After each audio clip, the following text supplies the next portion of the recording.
Welcome to the NST Focus Podcast. I'm your host, Ken Kane, and today we are talking with the director of the Northwest Senior Theater show coming up in May, Battle of the Bandstands.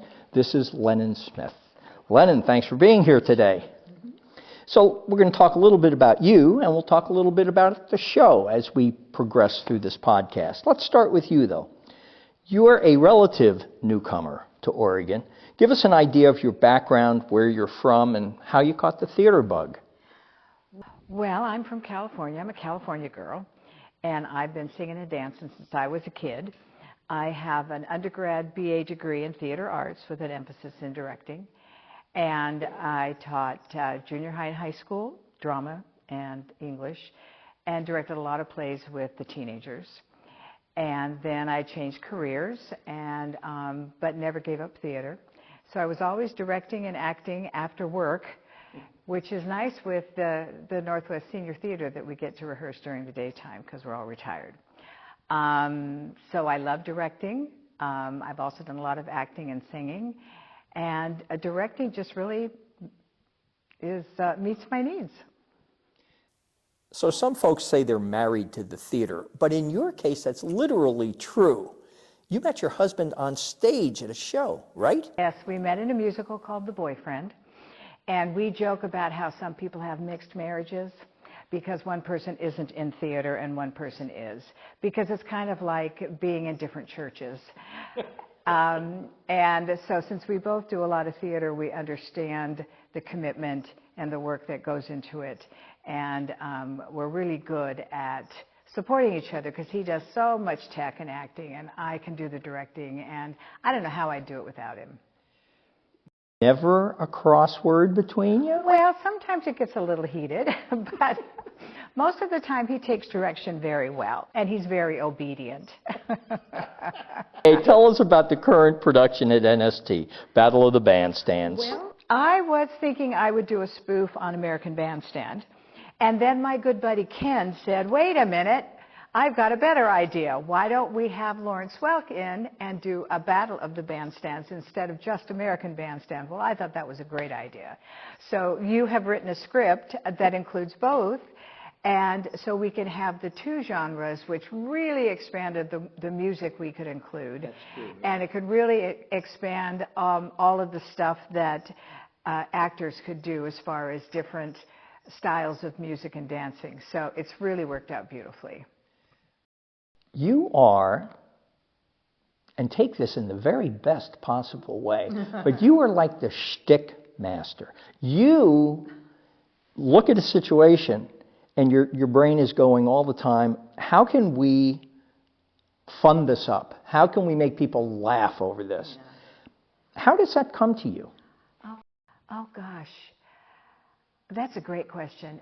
In the moment, and when I see who I have to work with and what kind of comics I have, and I have a lot in this group, then I try something and they laugh or they think, oh, that looks really funny. And so I know that if I get that kind of reaction from the performers, that it's a good idea. Also, my husband's a really good comic, and if he thinks it's funny, it's funny. I should mention that George, your husband, is playing Lawrence Welk in the show. Yes. And I like his lilting accent. It's going to be fun. Well, the nice thing about writing our own show is that you can add as you go and you can make things up as you go because there isn't a script that, although I like having a script, that we have to follow, strictly. So everything, about 10 rehearsals in, just about everything's been going pretty well, but every now and then you get a curveball. We had a curveball today. We've had a curveball a couple of weeks ago when a cast member broke her wrist. We had something happen today with an unfortunate fall during the rehearsal.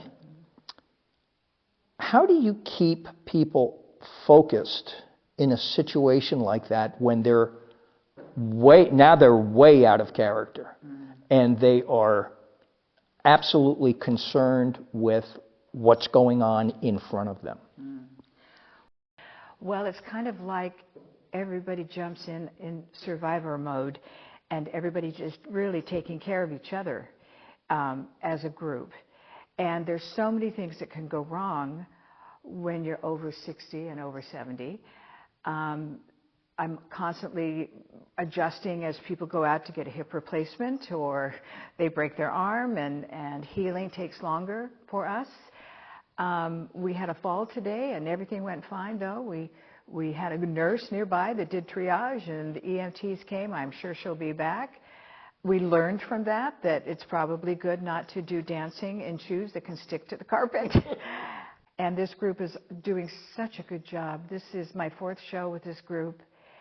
And the other shows have been good, but there's something really different and special about this group. I think at first we expected about a dozen people to show up, and twice that many people came. And they're just lovely people, each and every one. Yeah. So you've performed in the past, even in your time at NST. And sometimes you're performing during rehearsals, after the fall, for example. I can't resist. But these days you're primarily directing. What is it about directing you like so much? Well, I get to be the boss, and I'm kind of a bully. And the last time, I've done a lot of performing and a lot of musicals and plays. And one of the last plays I was in was Sound of Music. And that was back in the early 2000s. And the director was so unorganized and didn't plan rehearsals and wasted people's time and didn't know where entrances, and he just wasn't prepared. And I said, that's it.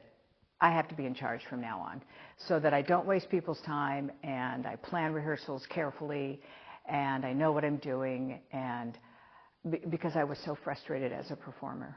Yeah. Mentioned this is your 4th production with NST, spanning a couple of years. What has changed for you over that time? Well, I've kept things simpler. I remember the first show I came and I was going to choreograph June is Bustin' Out All Over. Oh, it was it was way past our comfort level. I mean, I had to say, okay, no choreography, let's cut the song, there's way too many words. So simplify. This isn't a group that I can do lots of big dance numbers. Not with people with 2 left feet like me, that's for sure. It's so much easier for me, too, to just make it simple, to make sure everyone has the lyrics, to be patient, more patient with people, to find ways to help them memorize. And I mean, I'm 72. I'm not the youngest person here. So I know it's harder for me to memorize than it used to be. And so I think I just slowed down and said, let's have more fun and keep it simple and find songs that we all know, and just be kind to everybody. And like many theater people, you've got more than one iron in the fire at any given moment. So besides NST, tell us what you're working on right now. Well, my first love is plays and new works, and not edgy plays, but plays about relationships and conflicts. And so George and I moved here about 3.5 years ago, and we've been kind of looking for a theater home, and we found this sweet little theater in Sherwood called the Star Society. And it's a little black box theater that used to be a yoga studio, and we discovered it one day walking around town, and Pam Whitchurch is the executive director there. Got a hold of her, submitted some plays, and a couple of the theater groups around didn't like the plays I was submitting, but Pam did. So I'm in rehearsal for Come Back to the Five and Dime, Jimmy Dean, Jimmy Dean. So it's a traditional play in a black box theater, different from NST. And it will be up and down before NST show even opens. So on Mondays, I'm at NST in the morning and Star at night, and Tuesdays I'm at Star, Wednesdays I'm at both, Thursdays I'm at Star. The other day I'm also a singer at the King City Music Club, and the other day I was coming to rehearsal here, and I turned left on Durham because I forgot where I was supposed to go that day. So I'm tired but exhilarated, and George is my stage manager at Star, and he knows better than anyone how to be a good stage manager. So once again, I couldn't do it without him. We're almost done, but I want to give you one last opportunity to tell the folks about Battle of the Bandstands, and I will provide the basic stuff. It's May 7 to 10 at Rise Church in Tigard, and it's a 2 o'clock matinee performance every day, and we'd love to see you there. What are they going to see? You're going to have so much fun with Rock Around the Clock and all the good bandstand songs and Duke of Earl and Leader of the Pack. And then on the other end with Lawrence Welk, you'll see some of those lazy, hazy, crazy days of summer and more traditional stuff that you sat around and watched with your family on Sunday nights. And so there's a little something for everybody. Don't miss it. It's really adorable. Lennon, thank you so much for being here today. That'll do it for the NST Focus podcast. Thanks for watching, and we'll see you the next time.